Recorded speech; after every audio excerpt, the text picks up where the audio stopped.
عبادت کس چیز کا نام ہے؟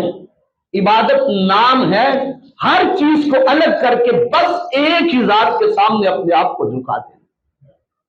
عبادت کس چیز کا نام ہے؟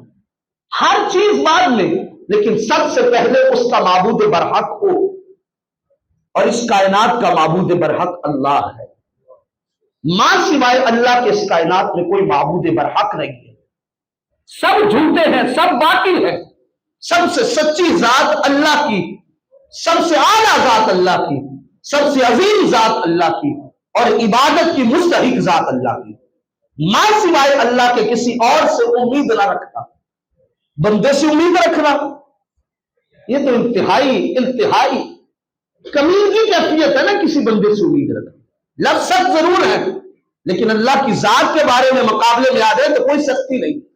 اللہ خود فرمائے ان اللہ لا یغفر ان یشرک بہ ویغفر ما دون ذلک لمن یشاء ومن یشرک باللہ فقد ضل ضلالا مبینا۔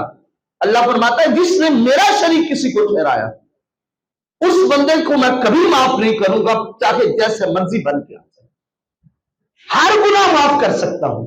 کیوں؟ فقد ضل ضلالا مبینا، یہ ایسی گمراہی ہے جو بالکل کھلی گمراہی ہے، اور ایسی کھلی گمراہیوں کو میں معاف نہیں کرتا۔ اب سنیے گا لفظوں کو طریقے سے اور انداز سے سلیقے سے۔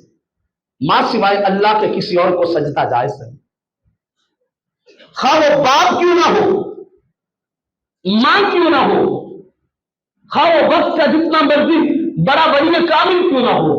سجدہ کس کی ذات کے سامنے؟ اللہ کی ذات کے سامنے، خواہ وہ جتنے بڑے اللہ کے بزرگ صالحین بندوں میں کیوں نہ شمار ہوتا ہو۔ سجدہ کس ذات کے سامنے؟ اللہ کی ذات۔ عقیدہ توحید، اس سے تو ہم نے منہ موڑ دیا نا۔ جو عقیدہ توحید کی بات کرے یہ تو ویسے ہی جناب وہ اہل سنت سے ہی نکل گیا۔ نہ سب سے بڑا توحیدی بندہ اہل سنت کا ہوگا، کیونکہ اسے پتا ہوتا ہے توحید کیا ہے۔ اور اگر کسی کے پاس اس چیز کا علم نہیں اور وہ بیجا دلیلیں دیتا پھرتا ہے تو سمجھ لیجئے اسے اہل سنت کے عقائد کا ہی علم نہیں، اسے پتہ ہی نہیں ہے کہ توحید کس چیز کا نام۔ توحید وحدہ لا شریک کے سامنے اپنے آپ کو جھکا دینا، ماں سوائے رب سے ہر چیز سے امید رکھنی نہیں، صرف امید رکھنی ہے تو اللہ کی ذات سے امید رکھنی۔ آج ہماری امیدیں کیا ہیں؟ جی فلاں چودھری صاحب میں کوئی آسرا کریں گے تو بات بنے گی، فلاں کے ساتھ میرے تعلقات ہیں وہ کوئی آسرا کریں گے تو بات بنے گی۔ اللہ کی ذات پہ یقین رکھ کے اللہ سے مانگا جائے اور اس سے مانگتے رہا جائے، پھر اللہ سارے چودھری آپ کے گرد گھمائے گا۔ بتوں سے امید، خدا سے نا امیدی، تو بتائے اور کافری کیا ہے؟ بندوں سے امید کس چیز کی؟ کسی سے امید رہی، امید رکھنی ہے تو کس ذات سے؟ اللہ کی ذات سے۔ وہی الہ ہے، وہی معبود برحق ہے۔ ماں سوائے میرے رب کے کوئی اس کائنات میں معبود نہیں، اور عبادتوں کا مستحق وہی اللہ ہے۔